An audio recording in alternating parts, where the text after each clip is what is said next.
Ahora va a proceder a sentarse Teresa Argiles. Es una de las primeras colaboradoras del libro Durmiente, de las primeras, junto a María Ángeles Salas. Entonces estamos encantados porque ella lleva una sección que es la de reseñas, entrevistas y bueno, nos encanta, salió del taller de escritura también, pero bueno, es una mujer que aporta muchísimo al blog y nos tiene que contar el porqué de su trayectoria. Aunque yo estoy levitando entre Londres y Alicante, como mi trabajo es virtual, pues allá donde voy me lo llevo. Con lo cual, el libro Durmiente sigue funcionando constantemente en las redes sociales. Bueno, Teresa Argiles nos va a presentar leer, escribir y editar. Ella ha trabajado toda su vida en el mundo del libro, conociéndolo desde todos sus aspectos: la venta, la producción, el trato con los autores, la selección de títulos para publicar, etc. Y Teresa nos dice: la lectura y la escritura son mi refugio, y tras pasar por el taller de escritura impartido por Ramón Sánchez, me abrió las puertas de la indecisión y le perdí el miedo a enfrentarme a escribir. Y Lecebra, breve historia de una palabra, es mi primera novela. Está a la venta de fuera. Teresa colabora en el blog, como os he dicho, con reseñas, relatos, entrevistas a autores y sobre todo su calidad como persona. Teresa.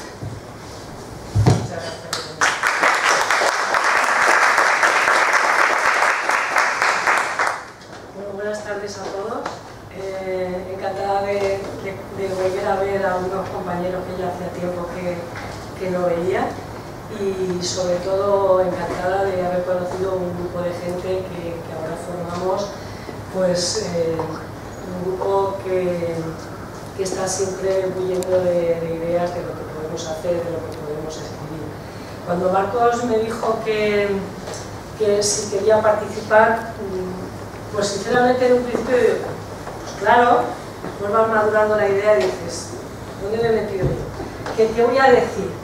Pero claro, toda mi vida, como ha dicho Begoña, ha estado dedicada al mundo del libro. Entonces, Marcos me preguntó, ¿cómo le vas a llamar a la charla que tú quieras exponernos, a la ponencia que quieras hacer? Digo, pues lógicamente solo le puedo llamar de una manera: leer, escribir y editar. O sea, no puedo hablar de otra cosa porque es más o menos, sobre todo la última parte, es la que domino. Bueno, pues aquí pongo que hay muchos libros en el mundo y muchos mundos en un libro. Cada vez que leo un libro me despierta o me descubre un mundo nuevo. Pero aún así, cada día, sobre todo, sorprendo un poco a Begoña porque digo, no, yo no voy a hacer más reseña. Bueno, ya me han dado esta, prepara la otra y tengo la otra en mano. Pero el tiempo pues me da para ello y además estar colaborando en un voluntariado cultural no es muy normal, porque se hacen voluntariados de otro tipo de cosas, pero voluntariados culturales como que es un poco más complicado. Pero bueno, ¿de dónde me viene a mí todo esto? Pues me viene que yo me inicié en la lectura, posiblemente no como todo el mundo, que de pequeños se han leído cuentos, se han leído libros juveniles y después ya novelas para adultos. Pero en mi casa, sinceramente, lo que llegaba cada día era el periódico. Y yo imitaba a mi padre y leía el periódico cada día. Sí que es verdad que no había económicamente para comprar libros, pero tenía una amiga que me dejaba los libros de los 5 de Enid Blyton y esos me los leí todos. Prácticamente todas esas historias fueron las que pasaron en un principio por mis manos. Sinceramente, los libros juveniles y los cuentos no era lo que más me gustaba, pero leer el periódico, las noticias y hasta incluso puedo decir que Ramón ahora no está en este momento, pero él siempre me dice que yo lo que debería de hacer sería escribir crónicas en el periódico, columnas, mordaces y con doble sentido, porque eso lo hilvano bastante bien. Pero aquí os pongo, y muchos, a algunos jóvenes no sabrán de qué libros estoy hablando, pero otros sí que sabéis de qué hablo. Estos fueron nuestros primeros libros, Mi mamá me mima, Mis primeros pasos y las enciclopedias. Yo puedo decir que Mi mamá me mima tiene un sitio muy importante en mi casa, o sea, lo tengo puesto en un atril en la mesa del salón. Pero después de estos vinieron otros libros que fueron tan importantes como los primeros, que fueron pues, esos libros de texto que tenías que leer cuando estabas estudiando, los que tenías que consultar. Claro, lógicamente, si a mí no me había gustado mucho leer libros, sino que los periódicos los devoraba, pero sí que tenía que leer sin más remedio por la Ilíada, la Odisea, el libro de Buen Amor, poesías de Becker, San Juan de la Cruz, y en su momento, porque claro, yo estoy hablando pues el año 70, el año 72, cuando muchas cosas eran complicadas en España de leer, García Márquez, García Lorca, Miguel Hernández, me los descubrió afortunadamente Juan Manuel Serrat. A través de esas canciones y todas sus letras fue donde eso a mí me despertó una gran inquietud por ese tipo de lectura. Y sí que tengo que decir sinceramente que a mí me gusta mucho leer libros costumbristas, de sagas familiares, de cosas que han ocurrido en una determinada familia, y Pierre Saúl es que lo tenía todo, es que los devoraba. Y después ya no he querido poner más portadas de libros, porque después por mis manos han pasado montones y montones de libros. He trabajado 30 años en una editorial y eso ha dado para que muchos libros hayan pasado por mis manos. No todos los he podido leer, lógicamente, pero todos han pasado por mis manos. Pero podéis preguntaros, ¿y por qué empezaste a escribir? Pues no sabría decir ciertamente por qué empecé a escribir, pero sí que es verdad que mi hermana, que no le gustaba la escritura, le ayudaba a hacer las redacciones, también tenía que hacer comentarios de texto y hasta incluso, bueno, pues ya después los informes de trabajo. Pero sí que recuerdo muy gratamente que mi abuela me decía: hay que escribirle una carta al tío Vicente que vive en Francia. Mi abuela siempre me decía: ¿le has puesto lo que te he dicho? Y digo: sí, sí, abuela. ¿De qué le habrás puesto? Porque yo le daba imaginación a lo que ella me decía que le tenía que poner al tío que vivía en Francia. Después también, bueno, pues ayudaba a mi padre a hacer facturas y cartas de una representación que llevaba. Y como ya he dicho antes, pues como me gustaban los periódicos, leía el periódico y mandaba cartas al director. A veces me busco en internet y digo: madre mía, cuántas cartas que mandaba al director.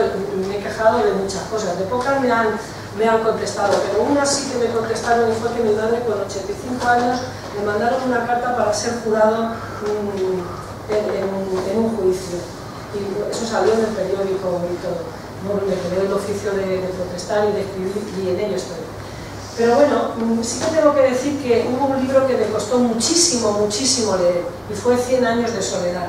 Y lo tuve que leer más que nada porque tuve que hacer un comentario de texto. Yo estudié y trabajé al mismo tiempo, y ya trabajando me tocó hacer, hice el GRUP y ya después acceso a la universidad y tal, pero tuve que leer 100 años de soledad. Y tuve que pedirle permiso a mi jefe la mañana, que lo tenía que presentar por la noche, y por la tarde le tuve que pedir permiso para que me dejara pasarlo a mano, porque entonces no se mandaba los trabajos a los profesores por correo electrónico ni nada de eso. Y la verdad es que fue un grato trabajo y fue muy aplaudido por tanto la profesora como los compañeros, que fueron los que hicieron como una especie de jurado. Ya una vez cuando yo empecé a venir al Libro Durmiente, a las clases, a los talleres de escritura que impartía Ramón, empecé sinceramente a perderme el miedo a escribir. Entonces sigo teniendo bastantes cosas escritas, pero que no ni ven ni creo que verán la luz. Y nunca me había presentado a ningún concurso, pero una vez me presenté a un relato corto, y bueno, pues tuvo una mención del jurado, y aquello pues la verdad es que fue una gran satisfacción para mí.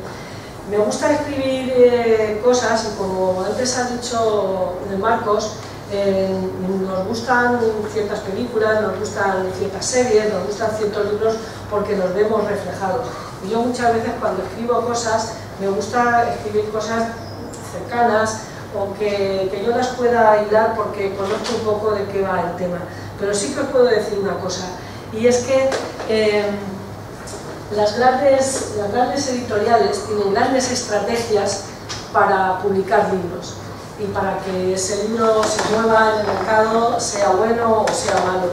Los autores noveles son aquellos que yo me incluyo, y algunas de mis compañeras aquí, porque tenemos los cajones llenos de cosas, de bellas historias que quizás no nos atrevemos a publicar.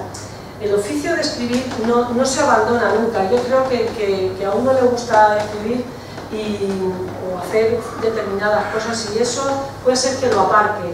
Yo me he dado cuenta cuando he publicado el primer libro que yo sabía lo que quería escribir, pero no tenía documentación. Entonces me paraba, buscaba, buceaba en todo lo que quería poner, y entonces decía, ahora mismo no estoy escribiendo, pero estoy en el oficio. Entonces yo creo que es algo que no se abandona nunca. Es como el que le gusta leer. El que le gusta leer no abandona nunca. A lo mejor puede estar un mes o un mes y medio sin leer ningún libro. Yo esta mañana estaba repasando la cantidad de reseñas que he hecho y me ha asustado porque digo, tantos libros he leído, no me lo podía creer. Pero bueno, así es porque ha quedado constancia. Pero no me arrepiento de nada, como digo aquí, de la trayectoria que he tenido en cuanto a lo que he hecho en el trabajo, escribiendo y tal. Que lo único que me arrepiento es porque de aquello cuando tomas la comunión, o las pequeñas que te regalan tu primer diario. Yo me acuerdo perfectamente que era un diario de color berenjena a rayas, con su llavecita y todo. Era la primera llave que yo tenía en mi vida, una cosita así pequeña, y que lo abandoné. Si yo lo hubiese abandonado, pues posiblemente pues muchas cosas podrían ponerlas ahora mismo plasmadas en un libro. Y como ya os vengo diciendo, yo tengo una vida totalmente ligada al mundo editorial y al mundo de los libros. ¿Y de qué manera me he ligado a este mundo? Pues en un principio me ligué al mundo editorial casi como aquel que dice vendiendo libros. Yo no es que vendiera libros, yo vendía la idea a la gente de que había que vender libros, que es todavía más complicado. Lo que quiere decir que tenía que vender la idea de que había que trabajar, y eso todavía es más complicado. Vender un libro es vender ocio, y el ocio es muy complicado venderlo, y sobre todo cuando, ahora ya no, porque los métodos para vender son completamente diferentes, pero antes el ocio del libro se vendía casi como aquel que dice puerta a puerta, y tenías que tener intermediarios, y el intermediario podía ser el padre, la madre, la mujer o el marido, y no estaban todos de acuerdo en que nadie se gastara 800, 900 pesetas, 15 o 20 euros, lo que valiese el libro. Tenías un poco que venderles la idea, había que conocer bien el libro, había que conocer bien el autor, y hasta incluso tenías que hacerte amigos de esos intermediarios. Sí que es verdad que yo digo aquí que cuál era mi objetivo, que la gente leyera, pero debéis entender que si me dedicaba al mundo de la venta del libro dentro de una editorial, mi objetivo era vender, porque no me ponía objetivo en la empresa por venta de libros, sino, o sea, por libros leídos, sino por venta de libros. Y cuando una persona piensa, ya olvidándonos un poco de ese mundo editorial que os he contado, si es mucho, si es poco, yo me he encontrado con gente que dice que no le gusta mucho leer, pero que le gusta escribir, y no, es un binomio que no lo entiendo muy bien. Y la gente, cuando tiene cosas escritas, dice, ¿y si publico esto que he escrito? El mundo editorial es muy complejo. Es un capítulo que nos lleva a muchísimas preguntas. No os podéis imaginar la cantidad de manuscritos que pueden llegar a una editorial, y yo como aquí de provincias, no os estoy hablando de que llegue a Planeta, o de que llegue a lo que era Plaza de Janés, que ahora es Random House Montinadori, o a cualquier editorial, no una de estas que he dicho que tiene mucho dinero para hacer grandes estrategias de marketing. Pues a una editorial pequeña de provincias, que también he trabajado en ella, pues pueden llegar al día 10 o 15 manuscritos. Y claro, lógicamente, pues todos piensan que el manuscrito que ha mandado es el mejor y que ese editor lo tiene que publicar. Justo, cuando terminaba de comer estaba tomando un café y claro, cuando piensas o pones algo en el ordenador o en la tablet o en el móvil, automáticamente ya te va generando toda una serie de consultas o ya te va dando banners para que te diga, pues mira esto. Me dice una editorial, creo que se llamaba Letra Me o algo por el estilo, que si quieres publicar tu libro, y todos te dicen publica tu libro, pero no te dicen primero que te van a lograr, todos te dicen primero publica tu libro y después ya veremos, y ya después te dice si quieres hacemos un presupuesto. Bien, en el mundo editorial yo os puedo asegurar que tendríais bastante, todos los que tengáis inquietud en escribir y en publicar, tendríais muchas preguntas que hacerme, pero no nos va a dar tiempo. Pero hay muchos factores que comprenden un libro. Por ejemplo, ¿qué es un agente literario? ¿Te representa gratis un agente literario?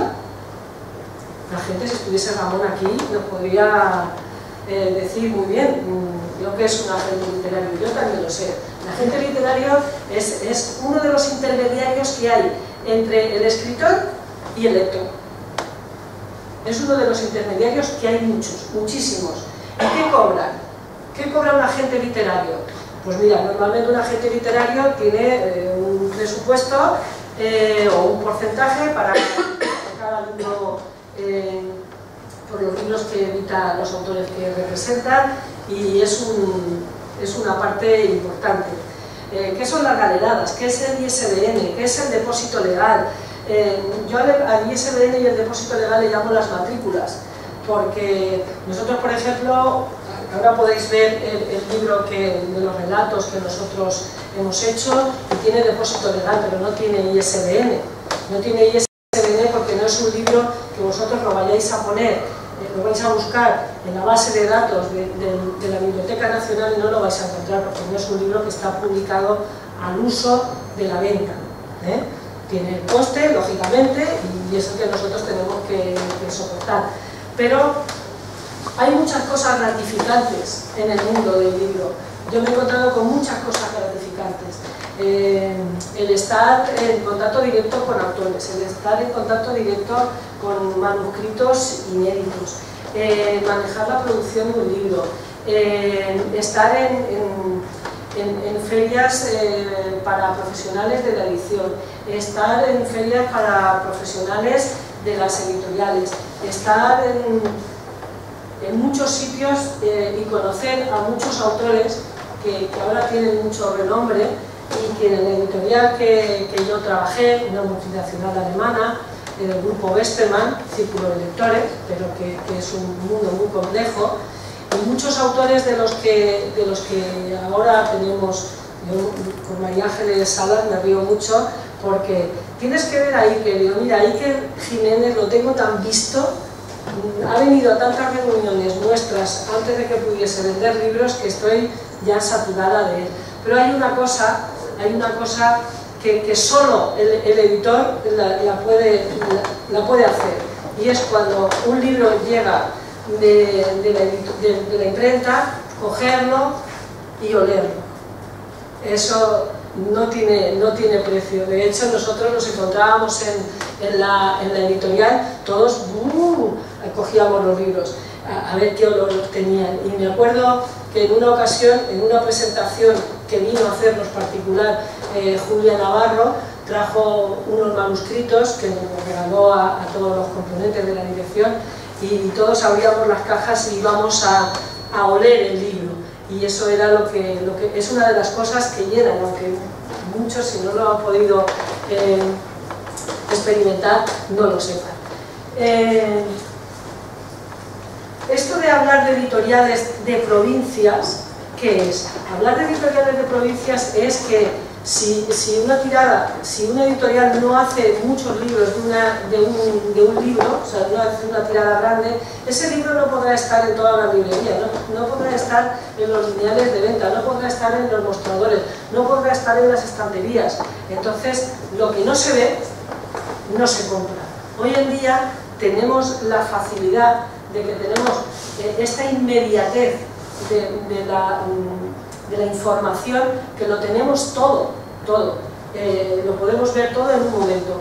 Yo me acuerdo que antes que una persona me pidiera un libro, tardábamos un mes en llevárselo. Ahora tú te pones, le pides a quien sea el libro y en 24 o 48 horas lo tienes.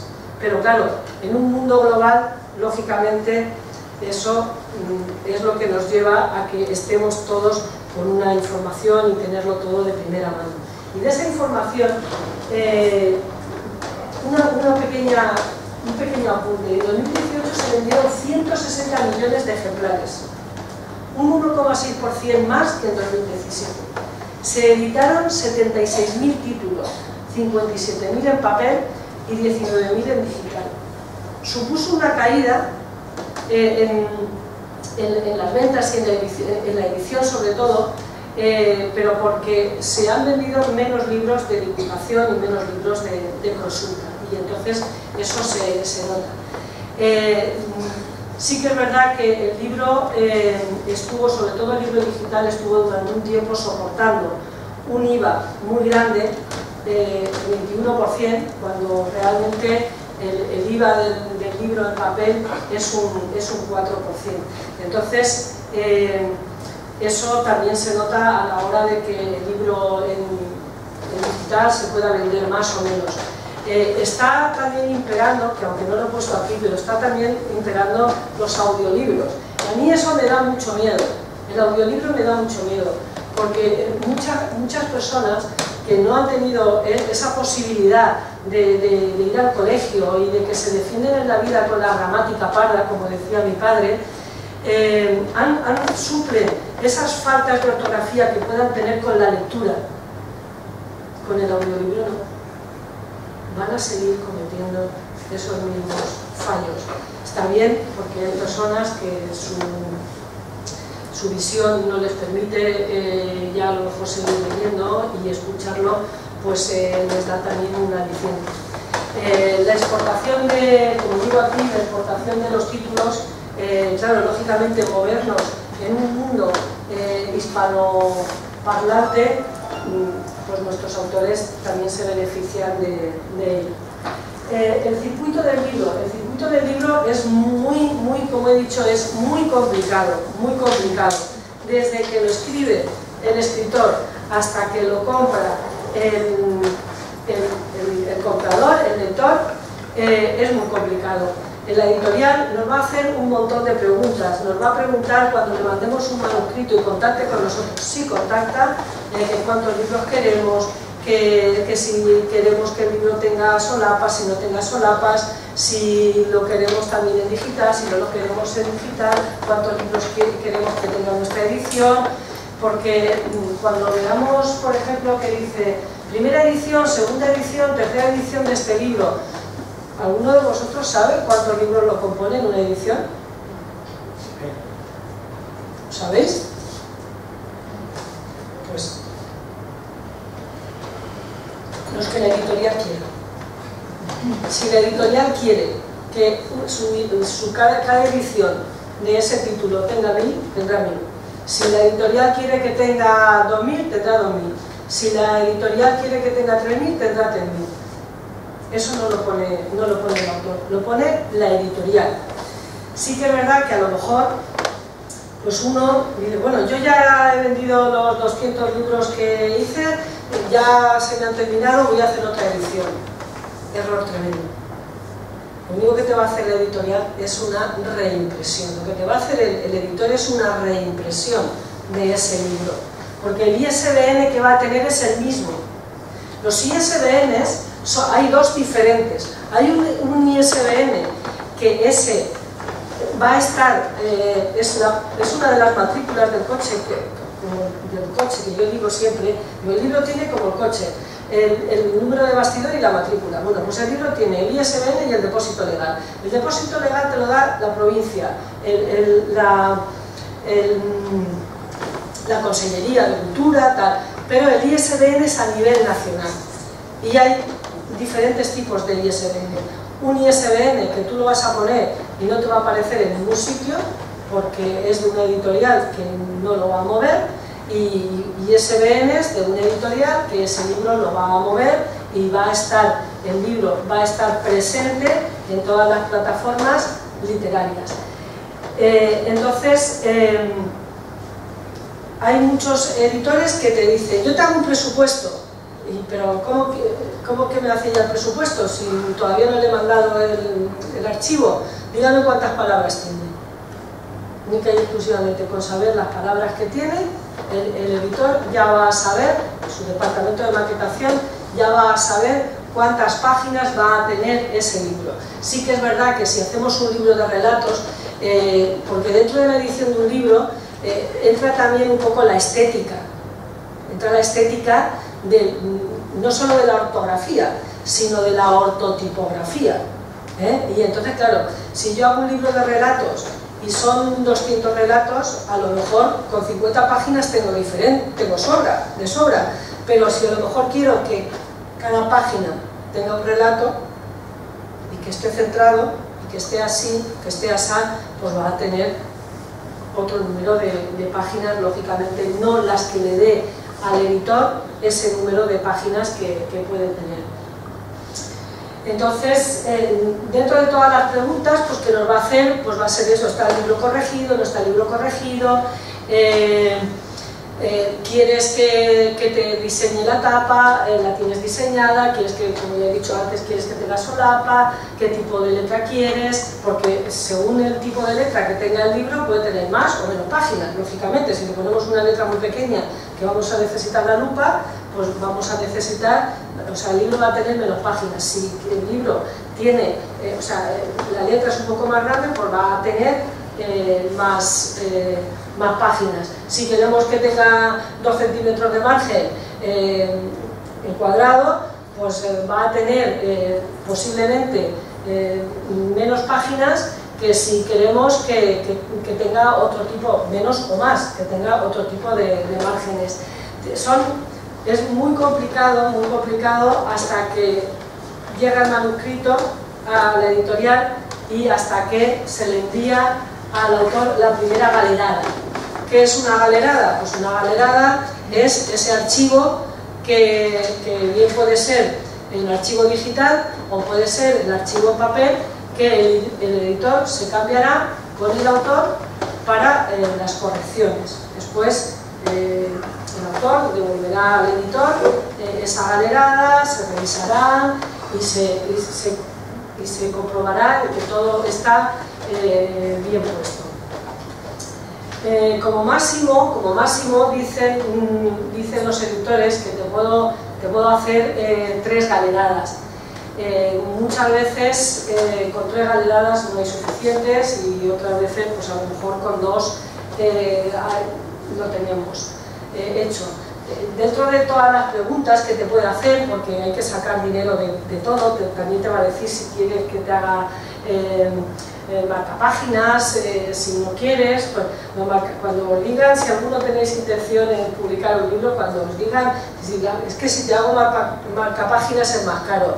No es que sea más caro, no me va a salir más caro, porque es que a la plancha de las tapas sobra un trozo y con ese trozo que sobra pues hacen el marcapáginas, porque no lo van a tirar y ya está. O sea que son un montón de cosas que van intrínsecas en el mundo de la edición, que hay que haber estado ahí dentro, hay que haberlo manejado, hay que haberlo trabajado para saber en qué mundo nos movemos.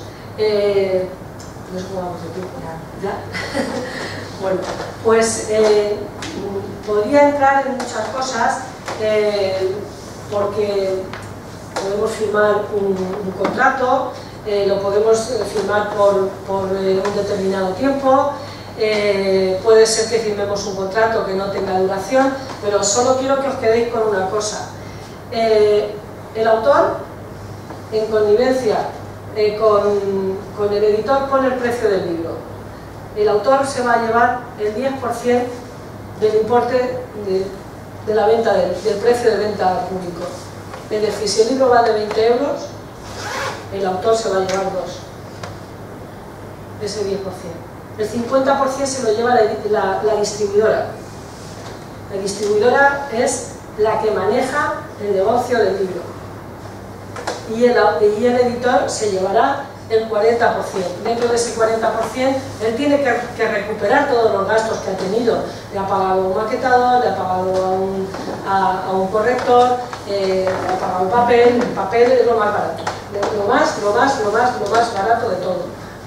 Y entonces lleva implícito un montón de cosas.